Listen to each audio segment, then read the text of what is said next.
Hey adventurers, so today is going to be another book review. This is for The Desert of Wheat by Zane Grey. Desert of Wheat is a western. It's also a kind of World War I or World War I adjacent, and it's a historical fiction. All westerns are historical fiction unless they're historical fantasy or fantasy western. But whatever the case, this one is a western. I will apologize right now because it's going to be a longer review than I normally do, and that's just because when I get to it, you'll know why, but I had more thoughts on this book than I realized or than I remembered when first writing the review. So now is a good time to quickly say if you enjoy what you're seeing from an Erudite adventure, I would love it if you would like the video and comment your thoughts down below, as well as subscribe if you haven't already. We would really appreciate it.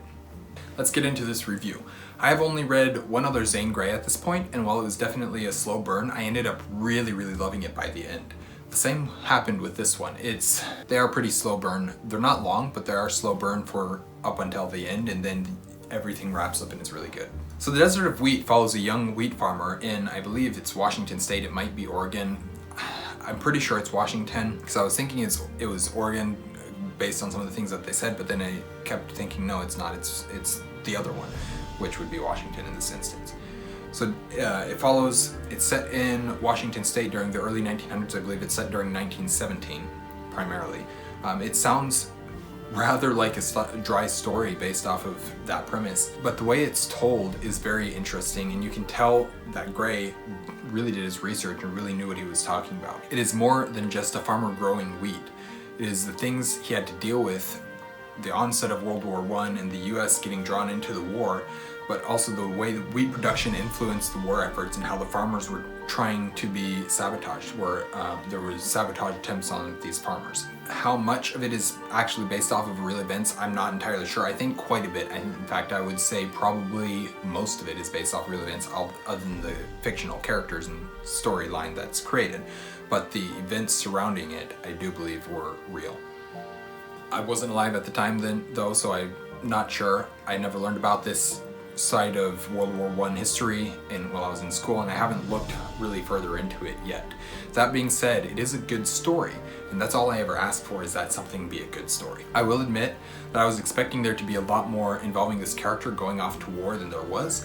I expected it to be an actual war novel where he then returns home to his farm. In reality, the story is of the production of the wheat and trying to make sure that it doesn't get destroyed from either lack of rain or by sabotage, and it is well told. I could envision the environment extremely clearly, and I could feel what the characters were feeling and dealing with. I did not know at all what I would think of the ending or how it would end, even as I was reading it, but I got to the point where I didn't really care. Whatever the route that the writer decided to take, I knew would be the right one, and it was. I went into this book and I was like, I think I know how this book is going to go. And so I got into the book and I was like, this is not how I thought it was going to go. But then I was like, but there's these 2 or 3 ways that the author could take this story and that the ending could happen. And I went through and was reading and I was like, I still don't know what's going to happen. And then you get to the end and it all wraps up very nicely. The ending came and was extremely satisfying, but not necessarily in the way that you thought you wanted while reading it. And that's the mark of a good storyteller, is where you think you know what you want from it, but then they give you what you really want from it, and it's not always, in fact, it's usually not the same thing as what you thought you wanted. Overall, I'm very impressed with this book and this author. Both the 2 books I've read by him have been incredible, and while slow burn, I don't regret a single minute I spent reading them. They're both great all the way through. This review, as I mentioned, will end up being a bit longer than my normal ones, as I wrote everything before this point in the review, and then remembered that I had been writing down thoughts as I read. So here are those thoughts that I had as I was reading, and they should all be spoiler free pretty much. But yeah, we'll get into this. So vigilantism, the way it's portrayed in this book is revolting, though at the same time it's very understandable why it would happen the way it does. And I'm not going to get into spoilers as to why that is or what causes it or anything like that, just enough to say that was the thought that I had as I was reading, is vigilantism, revolting, though at the same time understandable. Then throughout most of this book, there's this desire that Kurt Dorn has to go to war. He wants to fight for his country, and you want him to get there as well.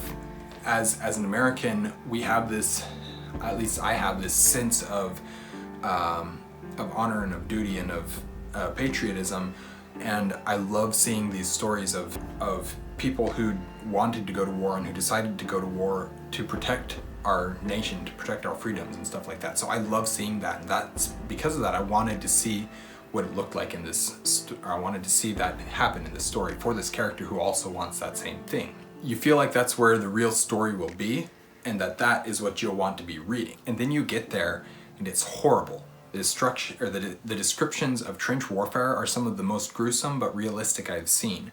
The joys of an American victory here and there are offset and outweighed by the horrors you are seeing.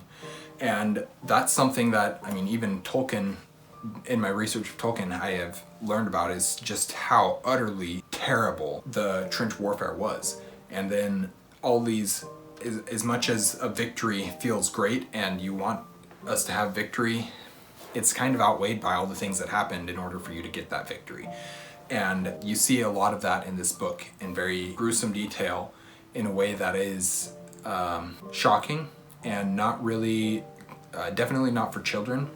It's not inappropriate, it's just rather shocking. The entire time, you're following Kurt and seeing through his eyes, seeing his emotions and feeling exactly what he is.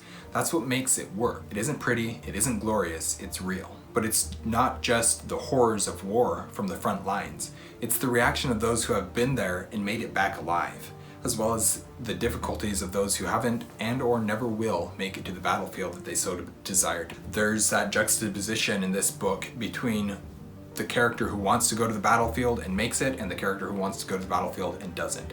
And the way that you see it and how that all happens and plays out, as well as these other perspectives about the war coming through, it's pretty heavy.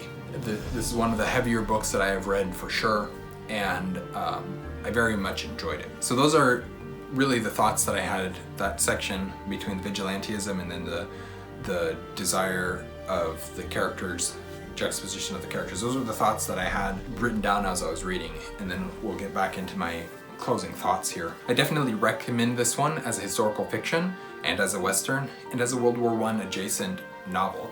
It is a World War I novel. Most of it doesn't take place on the battlefield.